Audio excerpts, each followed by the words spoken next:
안녕하십니까. 유튜브 방송 아콤TV 진행을 맡은 대한한의사협회 부회장 황만기입니다. 아콤TV, 오늘은 문재인 대통령 시절 대통령 비서실에서 국정홍보 비서관을 역임하신 윤재관 선생님을 초대 손님으로 모셨습니다. 대통령 비서실하면 대한민국 최고 통수권자를 지근거리에서 보좌하며 말 그대로 국정을 함께 논의하고 결정하는 데 너무나 중요한 역할을 맡아 하는 곳으로 알려져 있는데요. 특히 그곳에서 국정을 널리 알리는 홍보 업무를 수행하셨다고 하니까 오늘 들려주실 재미난 이야기들이 벌써 많이 있을 것으로 기대가 됩니다. 윤재관 전 대통령 비서실 국정홍보 비서관님, 안녕하십니까? 반갑습니다. 네, 안녕하세요. 예, 이렇게 안녕하십니까. 찾아주셔서 감사합니다. 자, 먼저 아콤TV 우리 구독자님들을 위해서 본인 소개 간단히 한번 좀 부탁드리겠습니다. 숫자로 말씀드리겠습니다. 24라는 숫자로 저를 꼭 말씀드리고 싶은데 1999년에 정치권에 처음 입문해서 2022년 청와대 근무까지 23년간 계속 민주당과의 한 길을 걸어왔던 사람이고요. 네. 그리고 올해 또 1년 지나서 내년 총선에 출마를 준비하고 있습니다. 그래서 24년 동안 정치권에서 몸담았던 민주당과 함께했던 사람이고요. 두 번째는 5라는 숫자를 말씀드리고 싶습니다. 청와대 근무 경력이 제가 대표 경력입니다.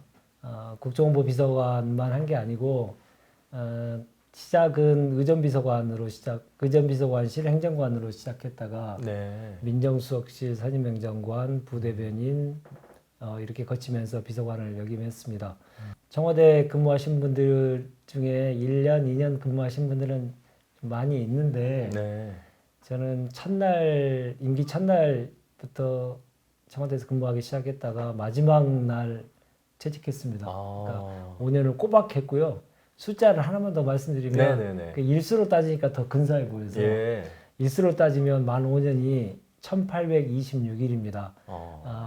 1826일 동안 대통령 모시고 청와대에서 근무했다는 게 저로서는 이제 무한한 영광이자 제 인생의 화양연화 같은 시절이었습니다. 예. 그 24년과 5년을 말씀드리는 여러 가지 이유가 있을 텐데 제가 뭐 다른 한의사의 역할을 하고 한의사 분들 중에 정치를 하시려고 하시는 분들에게 이런 말씀을 제가 드렸습니다. 본인의 경력을 얘기할 때 사람들이 듣기 쉽고 이해하기 쉽고 관심을 유발할 수 있는 요소를 꼭 한번 생각해 보셔라. 네. 내가 한의사다 이렇게 얘기하지 마시고 내가 어떤 한의사다. 그리고 어떤 한의사다 얘기하면 조금 더 나가면요. 그래? 그래. 뭐 그렇지 뭐 이렇게 그 대면대면 하신 분들이 유권자들 꽤 많으시거든요. 네네. 그러면 그때 제가 생각했던 게 그겁니다. 사람은 가장 기본적인 심리 중에 하나가 뭐냐면 여론조사를 보시면 알듯이 숫자에는 신뢰도를 갖습니다. 네. 숫자에 대해서는 움직일 수 없는 사실이기 때문에 그 점에 대해서는 오히려 훨씬 더 친근하게 와닿고 네. 그리고 그 내용을 수용성이 매우 높아집니다. 네. 그래서 제가 국회에서 근무했었고요. 청와대에서 근무했습니다. 오랜 기간 동안 일을 해왔습니다. 이렇게 말씀드리면 하나도 기억을 못 하시는데 24년이다. 24의 숫자를 가지고 말씀드리겠습니다 하면 귀를 쫑긋하게 생각하세요. 그런 반응을 보이십니다. 그리고 제가 청와대에서 근무했습니다. 제가 청와대에서 국정홍보 비서관으로 그 한때는 좀 잘 나갔고요. 뭐 이렇게 말씀드릴 수는 없는 거고요. 네. 그렇게 말씀드려봐야 유권자들이 하나도 안 들으십니다. 그러겠죠. 그래서 예. 숫자 5로 말씀드리겠습니다. 저는 청와대 1, 2년 있었던 것도 아니고 5년 내내 있었습니다. 그 5년 내내 있었다고 하는 것의 의미는 이런 겁니다. 라고 해서 저를 설명할 때 그렇게 말씀드리고 있거든요. 이 방송을 보시는 분들이 여러분들이 많은 시청자들이 계시겠지만 언제 어디서든지 본인을 소개해야 되는 그런 우리는 또 그런 숙명을 타고났지 않습니까? 맞습니다. 타인에게 예, 설명할 때 그때 한번 유용하게 생각 한번 해보셨으면 좋겠다 라는 뜻으로 저의 소개를 좀 길게 했는데요. 아유, 숫자를 좀 기억해 주시고 키워드를 한번 준비해 주시면 훨씬 더 한 번의 만남으로도 상대가 나를 기억하기 상당히 쉬워진다. 이 말씀을 꼭 드리고 싶습니다. 비서관님하고 저하고 숫자 상에도 공통점이 있음을 발견했습니다. 네. 24. 24. 제가 한의사 경력이 좋습니다. 24년 차입니다. 그리고 탈모 경력도 24년. 예. 그래서 네. 한의사와 함께 제 탈모 생활이 시작이 됐는데 네. 24라고 하는 동일한 숫자로서 더욱 친근하게 느껴지는 상황이라고 예. 저는 생각을 하고 있습니다. 부회장님 오늘 처음 뵀는데 네네. 정말 동지를 만난 것 같습니다. 감사합니다. 자, 그럼 다음 질문 또 드려보도록 하겠는데요. 문재인 전 대통령 비서실 국정홍보 비서관을 역임하셨는데요. 어떤 계기로 청와대 대통령 비서실에서 근무하시게 되셨는지요? 우연한 계기였고요. 저에게는 그 기회가 이렇게 긴 기간 동안 인연을 계속 이어나갈 줄은 몰랐습니다. 네. 문재인 대통령께서 처음 대선에 출마하셨던 2012년도에 경선이 끝나자마자 일정을 담당하는 일정을 준비하고 실행하고 이렇게 하는 직원이 필요해서 저에게 이제 제안이 들어왔고 그래서 이제 문재인 대통령을 처음 뵙고 네. 2012년도에 이제 대선을 치렀습니다. 후보의 일정을 매일매일 챙기는 일이었기 때문에 쉬운 일은 아니었었는데 그렇죠. 예, 너무 재밌게 그리고 보람되게 그 일을 했습니다. 근데 결과가 뭐 다 아시다시피 안 좋았죠. 네네. 그때 안 좋았을 당시에 이제 12월 19일 날 선거가 있었는데 제 인생에서 사실 지금도 트라우마로 남는 날 중에 하나입니다. 12월 네. 19일은. 그러면서 이제 그날 패배를 하고 이분은 다시 5년 후에 대선이 있을 텐데 내가 기회가 되면 내가 이번에 했던 그 시행착오나 과오들 이런 것들을 반드시 시정해서 반드시 제가 극복해내서 더 잘 모셔야 되겠다. 더 잘 그 국민들께 결합을 한 역할을 좀 해야겠다라는 다짐을 하게 됐거든요. 네네. 그래서 그 다짐을 계속 이어나가고 있다가 17년도에 이제 16년도 이제 가을 때부터 이제 탄핵 정국이 있었고 네네. 그때 이제 다시 이 문재인 후보를 모시고 일정을 진행하고 네. 준비하고 기획하고 하는 일을 맡아왔고 네. 그때 당시 선대위에서 이제 일정팀장을 제가 했었고요. 아, 일정팀장을 하다 보니까 어떤 일이 있었냐면 네네. 청와대 가기가 너무 수월했어요. 이게 비하인드 스토리네요. 예. 제가 실력이 있어서 청와대를 간 게 아니고 아유, 그때 그 당시만 하더라도 네네네. 탄핵 이후에 대선이 있었기 때문에 지금에 말하는 인수위 시절이 없지 않습니까? 그랬네요. 예, 진짜. 예. 그래서 그때 5월 10날 이제 청와대 생활 처음 시작했는데 5월 9일 날까지 선거운동을 열심히 하고 광화문 마지막 집회까지 열심히 준비하고 열심히 뛰다가 5월 10날 새벽에 청와대를 들어갔습니다. 출근하셨군요. 예, 왜냐하면 왜 그럴 수밖에 없냐면 네네. 대통령의 일정, 후보의 일정은 계속 연속적으로 일어나잖아요. 그렇습니다. 근데 네. 그 업무를 했던 사람은 끊길 수가 없잖아요. 그렇네요. 무조건 계속 그대로 가야 되는 거예요. 일정 팀장 자리를 노리시는 분들이 갑자기 엄청나게 늘어나실 것 같습니다. 그래서 그 어렵다는 네. 청와대를 갈 때 저는 네. 그 문턱을 아주 쉽게 갔는데 제가 맡은 업무 때문에 그랬고 너무 겸손하게 말씀 주시는 것 아닙니다. 같은데. 그게 사실이고요. 네. 그만큼 그때 당시에 그 국정의 시작이 그렇게 네. 긴박하게 돌아갔던 거고 그렇죠. 준비할 수 없는 시간의 준비를 하나도 하지 못하고 바로 시작을 해야 되는 그런 상황이었기 때문에 제가 청와대를 쉽게 갔다는 말씀 다시 드리고 네.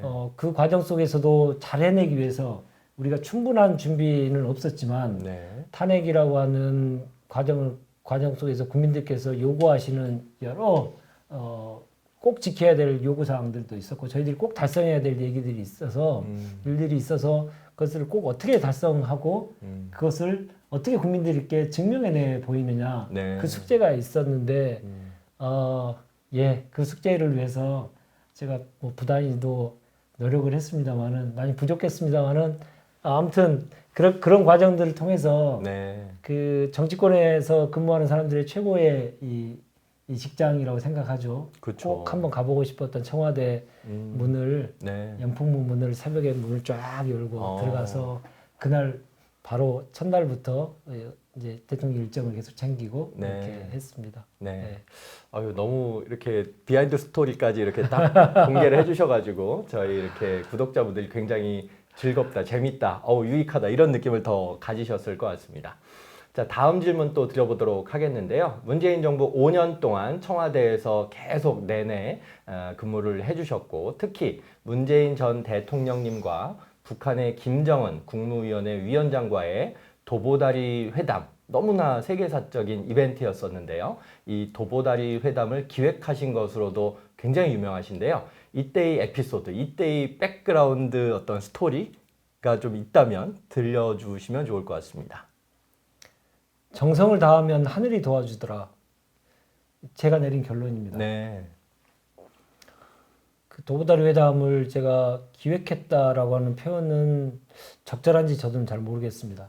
그러나 제가 아이디어를 내고 이만큼 주어져 있던 한계, 그 한계를 벗어나기 위한 노력을 했고 내가 만약에 남북 정상회담을 준비한다면 어떤 것을 할 것인가를 솔직히 좀 오래전부터 좀 고민을 했습니다. 왜냐하면 꿈이기 때문에요. 네. 그 남북 정상회담이라고 하는 것은 단순한 이제 두 정상이 만나시는 일정이 아니고 세계사적으로 큰 역사적인 이 기록으로 남을 그렇죠. 순간이기 때문에 우리 7천만 결례에 대해서 7천만 결례에서도 우리 결례 전체 뭐 7천만이 아니고 8천만으로 얘기를 하는 게 더 정확할 텐데요. 네. 결례가 영원한 숙제 아니겠습니까? 그 길을 가기 위한 이 두 정상의 만남에 대해서 두고두고 역사에서는 계속 기록할 것인데 네. 그때 어떻게 기록이 될 것이냐 2018년 4월 27일을 기억하는 상징적인 장면이 무엇일까 이 고민을 많이 했습니다. 네. 모두들 이렇게 생각하셨습니다. 남북 정상이 아침에 만나셔가지고 군사분계선 앞에서 만나셔서 판문각과 이 통일각이 있는 그 중간에 있는 이 군사분계선에서 두 분이 만나셔서 첫 악수를 하시는 장면이 전 세계에 타진될 것이고 그게 그날의 상징이 될 것이라고 다들 예상을 하셨습니다. 맞습니다. 네네. 당연히 그 장면은 상징이 되는 것이죠. 네네네. 근데 그걸로는 저는 승부가 안 난다고 생각했습니다. 우리가 그렇게 어렵게 이루어낸 남북 정상회담인데 누구나 다 예상할 수 있는 그 장면이 상징이 돼서는 부족하다. 그것은 그렇게 준비하는 것은 역사적으로 우리가 최선을 다하지 않았다라고 하는 것을 증명할지도 모른다. 그래서 누구도 생각하지 못했던 한 장면을 만들어내고 그 장면이 처음 악수했던 그 장면과 함께 4월 27일을 2018년 4월 27일을 기억하는 그 한 장면의 역사에 길이길이 남겨야 되겠다. 이런 생각을 했습니다. 네. 어떻게 만들 것인가 고민을 계속했죠. 근데 도보다리라고 하는 이 공간을 판문점 내에 있다라고 하는 사실을 대한민국 국민 중에 아시는 분들이 극소수였습니다. 거의 없으시죠. 예. 0.000000% 예, 였고 네네. 저는 뭐 이제 행사하기 전에 그 일정을 하기 전에 이제 엄청나게 많이 갔지 않겠습니까? 그렇죠.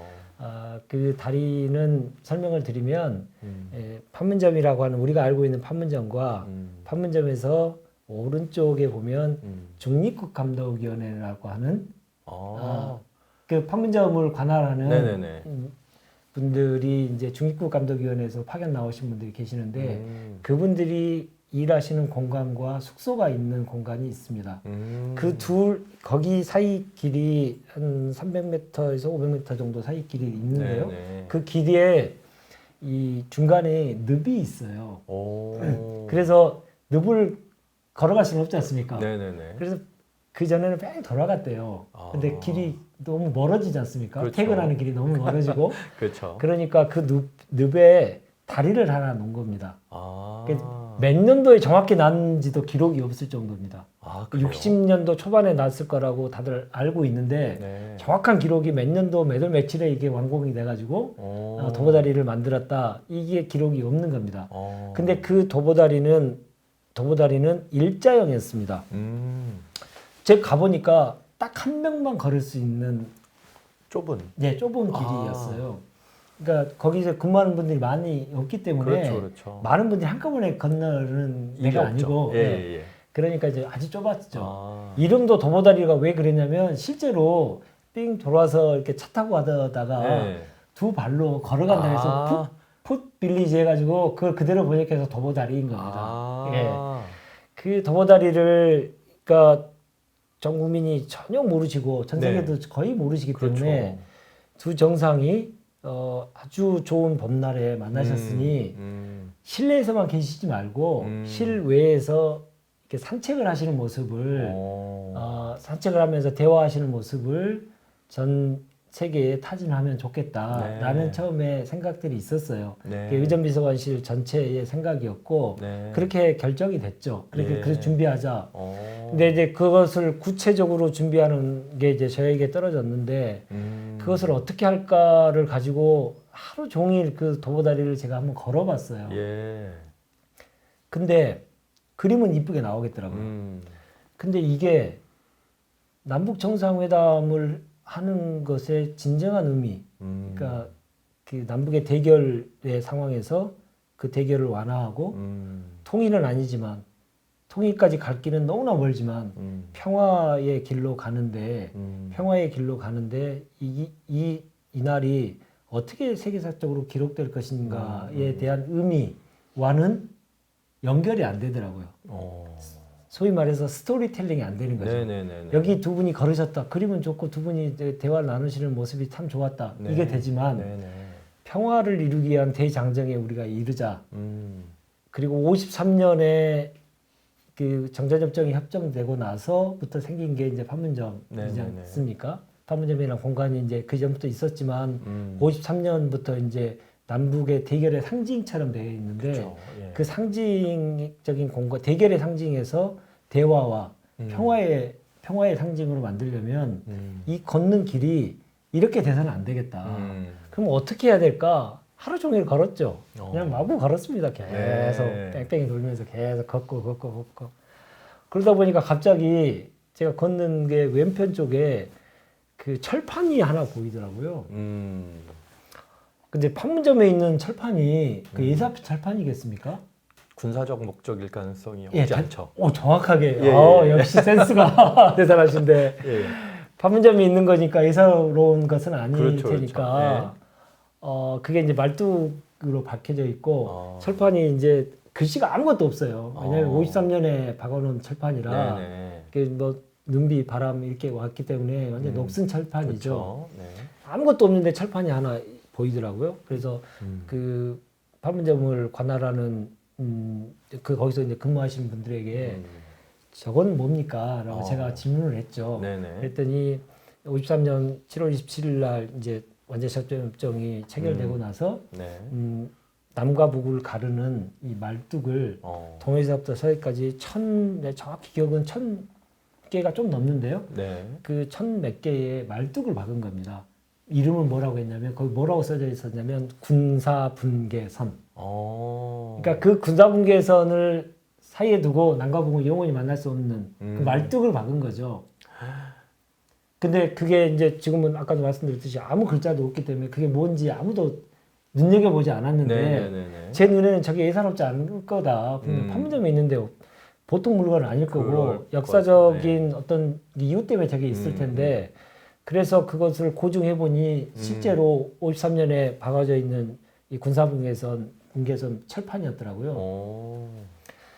그래서 도보다리 원래 있던 그 좁은 도보다리와 그 군사분계선 철판 사이에는 한 70m 정도 거리가 떨어져 있어요. 70m 거리가 떨어져 있고 그 군사분계선 철판 앞에까지는 연결이 안 돼 있었습니다. 도보다리가. 그래서 제가 이 아이디어를 처음 냈죠. 군사분계선에서 저 철판 앞에까지 도보다리를 연결하자. 이 다리가 60몇 년에 채워지고 한 번도 바뀐 적이 없는데 우리가 여기 있는 그대로만 하라는 법은 어디 있느냐. 네네, 그렇죠. 우리의 2018년 4월 27일과 이 도보다리를 걸으신 거가 접점을 찾아야 될 거 아니냐. 스토리텔링을 해야 될 거 그렇죠, 아니냐. 그렇죠. 왜 여기를 걸으셨냐라고 했을 때 우리가 어떻게 설명할 것이냐. 그걸 만들어내야 된다. 해서 제가 연결하자고 했습니다. 근데 연결을 하면 어떤 효과가 나올 수 있냐면 두 분이 걸으시다가 그 공간에 가서 군사분계서 표지판 앞에서 두 분이 남북 정상이 그 총칼을 겨누고 싸웠던 남북의 지금의 두 정상이 그 공간 앞에서 웃으면서 얘기하시는 그 자체가 평화로 가는 길이 열리고 있음을, 평화로 가기 위한 첫발을 떼고 있음을 전 국민에게, 전 세계에 알릴 수 있다. 그래서 저건 군사분계선이고 그 군사분계선 앞에서 두 정상이 만나는 날이, 그 꿈에 같은 날이 오늘 드디어 왔다. 이걸 알릴 수 있다. 라고 해서 제가 제안을 했죠. 네네. 그리고 외람되지만 제가 예. 주장한 사람으로서 네네. 좀 과하게 얘기해야 되지 않습니까? 편하게 말씀. 예. 반드시 이건 상징이 될 거다. 오늘의 상징이 될 네, 거다. 네. 라고 제가 계속 이제 이분들한테 설득하고 네네. 그랬죠. 그래가지고 이제 그렇게 만들었고 원래 우리가 알고 있던 판문점에서 군사분계선 표지판 앞에까지 걸어오시면 그 길이 상당히 멀어요. 한 500m 이상 걸어오시는 건데 그냥 우리가 500m 그냥 걸어도 쉽지 않은데 그렇죠. 전 세계가 지켜보고 있고 수많은 카메라와 이 사진 셔터가 계속 눌러지는 가운데 네. 계속 걸으시면 사람이 긴장을 할 수밖에 없잖아요. 네네. 그리고 거기 앞에서 이제 대화 나누시고 표지판 앞에서 대화 나누시고 잠깐 앉으셔서 그 물이라도 한 잔 드십시오. 라고 해서 거기에 이제 테이블 만들고 의자 놓고 물 갖다 놓고 잠깐이라도 쉬십시오. 라고 해서 준비를 했죠. 근데 이제 그게 더 큰 일이 됐죠. 거기서 앉으셔서 저희들 생각은 한 5분 정도 앉아 계시지 않을까 생각이 들었는데 두 정상이 딱 앉으시니까 대화가 이제 되고 네. 이제 진지한 대화가 되니까 이제 영상으로 이제 전 국민이 보셨기 때문에 네네. 그냥 흘러가는 얘기들을 하지 않고 정말 진지한 대화를 하셨기 때문에 네. 그게 이제 35분, 40분까지 연결되면서 전 세계를 경악하게 그렇죠, 그렇죠. 찌릿찌릿하게 했던 거죠. 네. 그래서 제가 기획이란 말이 제가 정말 그게 제가 그 기획이라고 하는 게 제가 맞나 싶다고 말씀드렸던 거는 저는 그렇게 하실 수 있는 토대만을 만들었고요. 그렇게 스토리텔링이 될 수 있게 제가 했던 아이디어를 냈고 거기에 이제 좀 앉으셨으면 좋겠다. 그 정도 한 거고 정말 그날에 정말 큰 감동을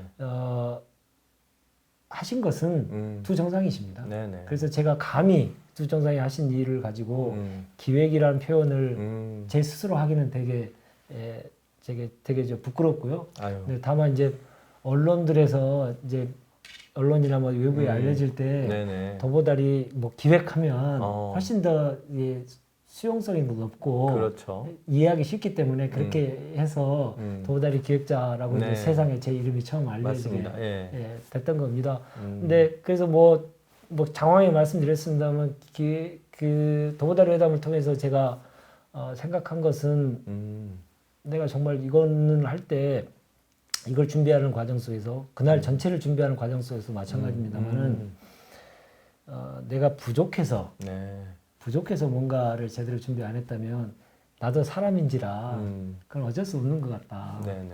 근데 내가 열정이 부족하거나 마음이 부족해서 내가 제대로 준비 안 했다면 난 역사의 죄인이 될 거다. 전 세계가 쳐다보는 이런 일정을 기획할 수 있고 생각할 수 있는 기회가 내 인생에서 다시는 안 올지 모른다. 내 모든 것을 불태워야겠다 생각하고 날마다 출근하면서 가슴으로 일하자, 마음으로 일하자. 자꾸 그 마음을 다하지 않는 모습을 절대 내 스스로 보이면 안 되겠다. 이런 걸 계속 생각했었고요. 그렇게 해서 모든 정성을 다 쏟았고 뭐 비하인드 스토리는 더 있습니다. 그게 이제 북한과의 협의하는 과정 속에서 하니 안 하니 뭐 이런 얘기들이 많이 있었고요. 뭐 소위 말해서 엎어졌다가 다시 살아나고 엎어졌다가 살아나고 뭐 이랬었는데 그 과정 속에서 제가 끝까지 그거에 대한 이 주장을 계속 할 수 있었던 것은 막 바로 아까 말씀드렸던 그게 그 생각을 가지고 있었고 그 잘 될 거라는 확신이 있었고 네.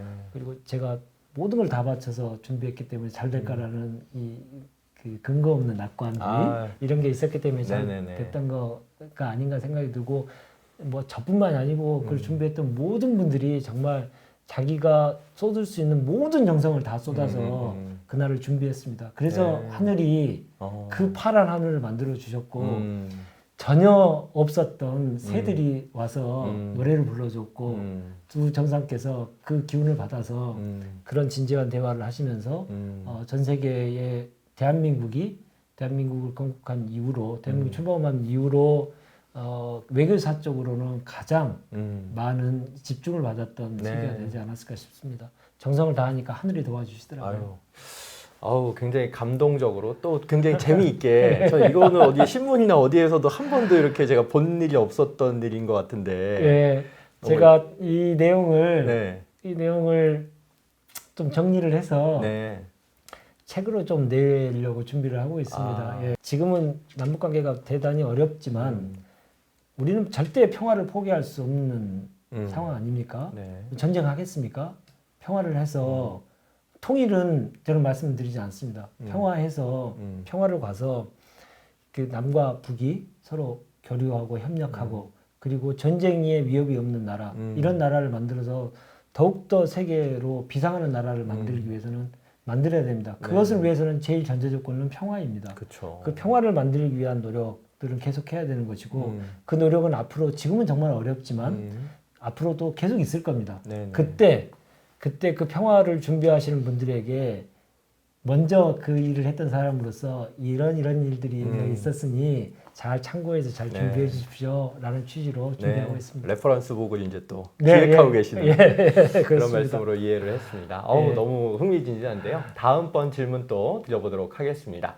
홍보 업무나 언론 대응을 하실 때 아무래도 어투나 단어 하나하나가 굉장히 큰 의미를 가질 수가 있어서 아주 굉장히 정제된 발언을 하셔야 할 텐데요. 공식 발언을 하시기 전에 준비 이외에 평소에 따로 좀 이렇게 나는 요러요러한 노하우를 가지고 좀 준비하고 있다라고 하는 것들을 우리 구독자님들한테 좀 풀어주실 수 있다면 어떤 게 있을까요? 노하우라고 표현할 수는 없을 것 같고요. 두 가지로 말씀드리고 싶은데 네네. 노하우이기 전에 가장 기본적인 자기의 인식이 중요하다고 생각합니다. 내가 지금 하고 있는 일이 어떤 일인지에 대한 생각이 꼭 필요하고요. 구체적으로 말씀드리면 나는 공인이다. 나는 사인이 아니고 네. 지금 국가의 녹을 먹고 있는 공인이다. 라고 하는 생각을 분명하게 생각을 가져야 됩니다. 네. 그래야 말도 진중해지고 무게도 좀 있어지고 그런 것이죠. 제가 지금 오늘은 편하게 말씀드리지 않습니까? 지금 완전 사인이 됐기 때문에 편하게 말씀드립니다만은 공직에 있을 때 항상 갖는 자세는 내가 공인이라는 생각을 잊지 말아야 된다. 네네. 그런 생각을 기본적으로 가지고 있어야 자기가 어느 정도 절제가 되거든요. 그렇죠. 사람이라는 게 어느 정도 이제 익숙해지고 나면 사람이 그때 이제 어느 정도 실수가 나올 건데 네. 그 실수는 가장 기본적으로 가져야 될 생각에서 조금 옅어지면서 그런 일들이 벌어지는 게 아닌가 저는 개인적으로 그렇게 생각했고 네. 그래서 공인의식을 꼭 가져야 된다는 생각이고 두 번째는 공인이기 때문에 자기 생각대로 말할 자유가 없다는 것을 받아들여야 됩니다. 네. 그러니까 자기가 자유롭게 말하고 싶으면 옷 벗고 나가면 됩니다. 네. 그렇죠. 자기가 하고 싶은 일 다 하고 네. 하고 싶은 얘기 그냥 그 아무 정제되지 않는 표현으로 그냥 다 하고 싶으면 그냥 나가서 편하게 자유롭게 살면 되는 거거든요. 네네네. 근데 국민을 위해서 일을 해야 되는 공인이 그러면 그 듣는 국민은 얼마나 불편합니까? 그래서 그 공인의식 두 번째 공인은 자기가 생각한 대로 다 말할 자유가 없다라고 하는 것을 받아들여야 한다. 네.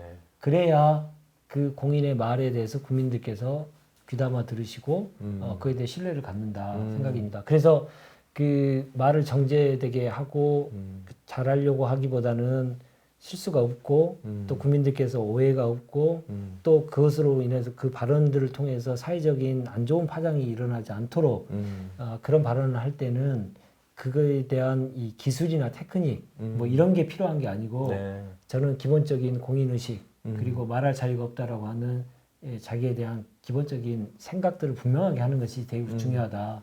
이런 말씀을 드리고 싶네요. 아유, 너무 감사합니다. 네. 저도 굉장히 이렇게 와닿는 그런 말씀이신 것 같아요. 네. 개인적으로 우리는 공통점이 많으니까요. 저는 한의사협회에 지금 반상근인데 네. 모두 전환하기가 되게 힘듭니다. 네. 그러니까 반은 협회에 나오고 반은 또 한의원을 하고 있기 때문에 네. 한의원에 가서는 사적 영역인데 네. 또 이제 사적 영역으로만 막 충실하기가 어려운 일, 공적 업무들이 또 중간에 막 끼어들고 개입되고 하니까 네. 아, 이건 내가 지금 사인으로서 말하는 것인지 네. 공인으로서 얘기하는 것인지 좀 저 스스로 모두 전환하기가 되게 힘든데 네.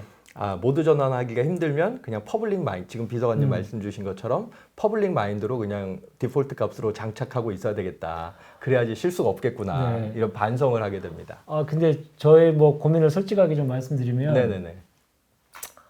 청와대 이제 퇴직하고 나서 이제 제가 그 정치 시사 프로그램에 방송을 출연들을 이제 하고 있는데요. 네. 제가 경험하고 이렇게 몸으로 체득했던 이 공인 의식이 너무 강한지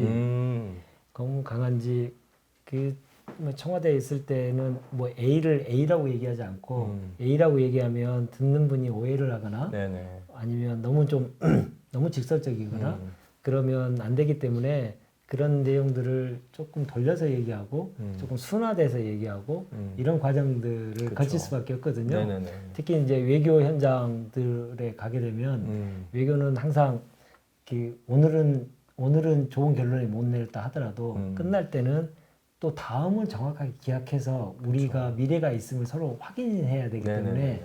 그 마지막에 웃으면서 헤어지려면 그 과정 속에서 너무 격한 말을 하거나 너무 직설적인 표현을 하거나 그런 그 금물이거든요. 그쵸. 금지입니다. 그래서 그게 많이 저에게는 이제 몸속으로 체득이 돼버린 것 훈련이 같아요. 되셔가지고 예. 근데 최근에 제가 이제 방송 패널 이제 사인이 돼가지고도 네네네. 방송 패널로 나가서 네. 이제 이런 정치적인 이 발언들을 할 때도 네. 그때처럼 해요. 너무 훈련이 강하게 아직도 되셔가지고. 그렇게 그런 것들이 남아 있어가지고 네. 아니 그냥 전국 빡 찌르면 되는데 그걸 바로 찌르지 못하고 꼭 그 선생님처럼 설명하려고 하고 네. 조금 돌려서 얘기하려고 해서 시청자들이 조금 답답해하시는 경향도 좀 있는 것 같아요. 이제 제 생각대로 말할 자유가 어느 정도 있는데 그렇죠. 그 자유를 지금 만끽하지 못하고 있습니다. 그런 또 부작용이 있습니다. 예, 알겠습니다. 그래도 실수는 없다는 큰 보상이 또 있으신 거니까요. 아이고, 잘해야 되는데, 그때 아까 국면 전환을 잘해야 되는데, 네. 국면 전환이 잘 안 돼서 지금 조금 저도 많이 고민하고 있습니다. 알겠습니다. 너무 좋은 말씀 감사드리고요. 예. 자, 다음 질문 또 드려보도록 하겠습니다. 저희 대한한의사협회에서는 내년도 제22대 총선을 비롯해서 현실 정치에 참여하려는 뜻을 가진 한의사 회원분들이 굉장히 많이 계십니다. 이분들을 위해서 이분들께 좀 해주시고 싶은 어떤 조언 말씀 있으면 부탁드리겠습니다. 제가 그런 말씀을 드릴 정도의 이 사람은 아닌데 질문을 주셨으니까 예 어떻게 말씀드려야 될지 많은 고민을 했는데요. 네네. 첫 번째는 정치인은 내가 하고 싶은 얘기를 하는 것도 있지만 네. 국민이 상대가 나를 만나는 유권자가 듣고 싶은 얘기에 대해서 답을 주는 직업입니다. 네. 그러니까 내가 하고 싶은 얘기를 막 쏟아내는 거 이전에 듣는 분이 수용할 수 있는 얘기를 해야 정치인으로서 자질이 있다고 얘기합니다. 네네. 그거를 받아들이시는 게 제일 중요하다 생각합니다. 그러니까 내 말을 많이 받아들일 거라고 생각하고 나의 말을 계속 얘기하는 것 그렇게 생각을 하고 내가 생각하고 있는 이상을 펼치기 위해서 그것을 국민들을 설득을 해야 되고 하니 내 말을 많이 해야 된다. 이러면 사실 상처받으실 거예요. 내 말을 줄일 수밖에 없고 네. 상대가 듣고 싶은 얘기가 뭔지를 생각하고 얘기를 할 수밖에 없는 직업이다. 그렇게 해야 된다. 그건 당연히 갖춰야 될 덕목이다. 이 얘기를 꼭 얘기를 드리고 싶은데 한용운 원장님들, 한의사협회 회원님들이 좀 쌓인 게 꽤 있으시다고 얘기 들었습니다. 뭐 네. 초음파 문제라든가 네. 최근에 이제 그 약제비 관련해 가지고 관련해서 이제 보험의 처리가 어떻게 되느냐, 네. 어느 범위까지 되느냐를 가지고 지금 많은 논란도 있고 그런 문제들 때문에 이제 억눌리신 게 꽤 있고 이건 부당하다고 생각하시는 게 많이 있으실 텐데 네. 그런 것을 고치는데 바꾸는데 이제 정치의 영역에서 해야 될 역할이 있으니 내가 꼭 정치를 해야겠다. 가서 이제 내가 경험했던 불합리한 것들을 많이 고치고 싶다. 네네. 이런 생각을 하실 맞습니다. 가능성이 큰데 네네네. 그런 얘기를 그런 얘기로 본인을 정치하겠다고 생각하시면 상처받으실 것 같아요. 네. 진짜로 제일 중요한 것은 공인으로서 다시 거듭나는 것, 네. 그것을 하고요. 그러면서 본인이 주장하신 내용들에 대해서 사회적 공감대를 넓히셔야지 지금 쌓여있는 것을 당장 가서 풀어야 된다라는 생각으로 가시게 되면 쉽게 사회가 좀 변하지도 않고 그 지금의 어려움이 있는 게 하루아침에 바뀌지도 않기 때문에 지치지 않고 계속 가야 되는데 그 가기 위한 이 기본적인 이 조건들을 만드셔야 된다. 이런 생각이 좀 들어서요. 네네. 특히 직역이 분명하신 분들이 정치권에 오시면 빨리 성과를 내고 싶고 나와 함께 했던 동지들에게 내가 여기 와서 이런 성과를 냈다라고 해서 빨리 알리고 싶고 해서 네네네. 막 달려가시는데 그 달려가신 만큼 함께 가야 될 사람이 저 멀리 뒤에 있어서 거리가 더 멀어질 수도 있거든요. 그런 것들을 같이 생각하신다면 내가 해야 될 일, 진짜 해야 될 일을 반드시 하셔야겠지만 그것만을 위해서 정치를 하겠다고 생각하시면 좀 곤란하다. 곤란해질 수 있다라는 얘기를 제가 뭐 그 오랜 기간 동안 정치권에 있으면서 경험했던 거 아닌가 생각이 듭니다. 네. 두 번째로는 본인을 소개를 해야 되는데 네네. 늘 본인을 소개하는 겁니다. 저는 요새 저를 뭐라고 생각하냐면 저는 취준생이라고 생각합니다. 아, 예. 매일매일 저를 처음 보는 분에게 저를 설명하고 그분들의 질문에 답을 하는 면접을 보는 나날입니다. 네. 근데 이게 그 면접을 보는 나날들이 제가 배지를 달고 당선돼서 배지를 달고 가면 달라지느냐? 그렇지 않습니다. 늘 똑같이 또, 계속 예. 자기를 얘기 드리고 자기가 어떤 생각을 가지고 있는지를 그분들의 질문을 통해서 제가 얘기를 드리는 면접을 보는 사람입니다.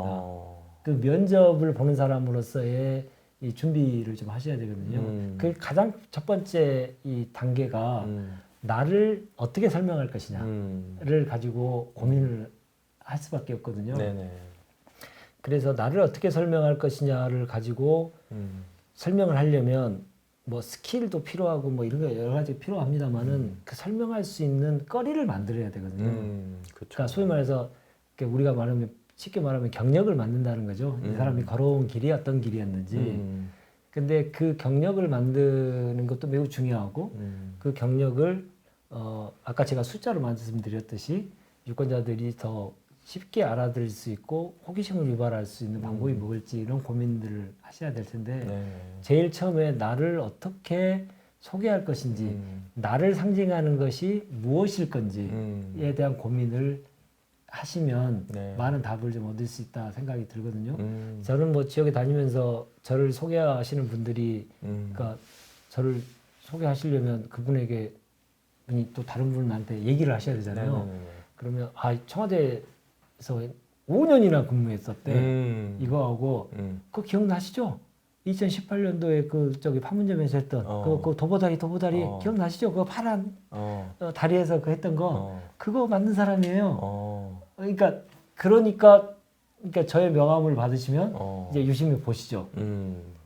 근데 제가 저희 이름이 전혀 잘 안 알려져 있기 때문에 그냥 윤재관입니다 이렇게 하면 그 뭐 하는 거예요? 또 정치하려고 이렇게 마실 텐데 네. 저를 얘기하신 분들이 청와대 1년도 아니고요 5년 하셨어요.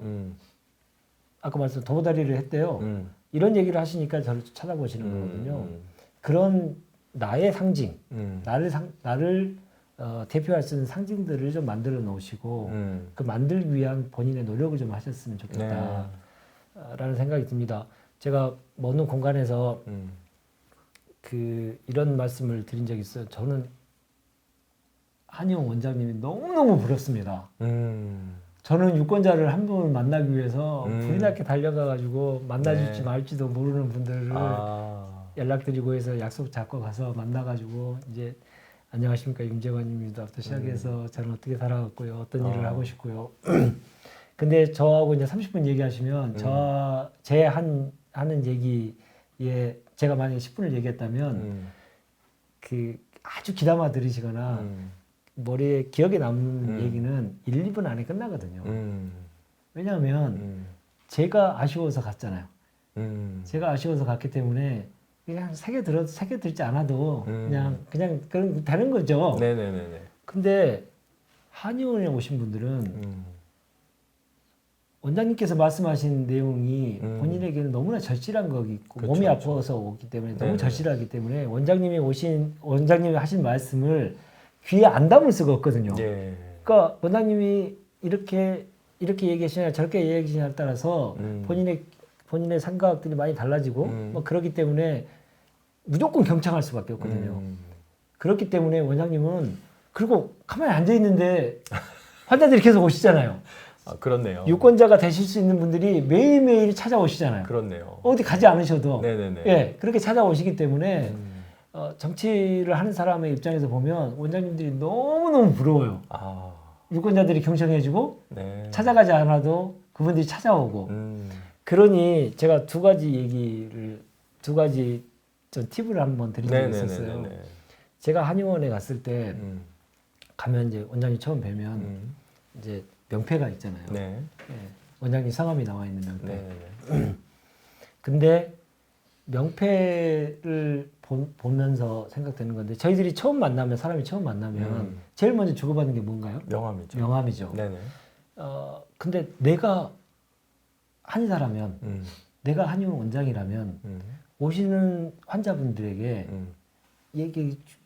계속 얘기를 하시면서 경청하시는 분이 대부분일 테니까 그분에게 명함 주시는 분들은 없는 것 같아요. 그러니까 정치를 하시고 싶다고 생각하시면 오시는 미래 유권자에게 본인 이름을 걸고 간판을 걸고 하시는 분도 계시지만 네. 무슨 한의원 이렇게 해서 하시는 분들이 많지 않습니까? 그렇죠.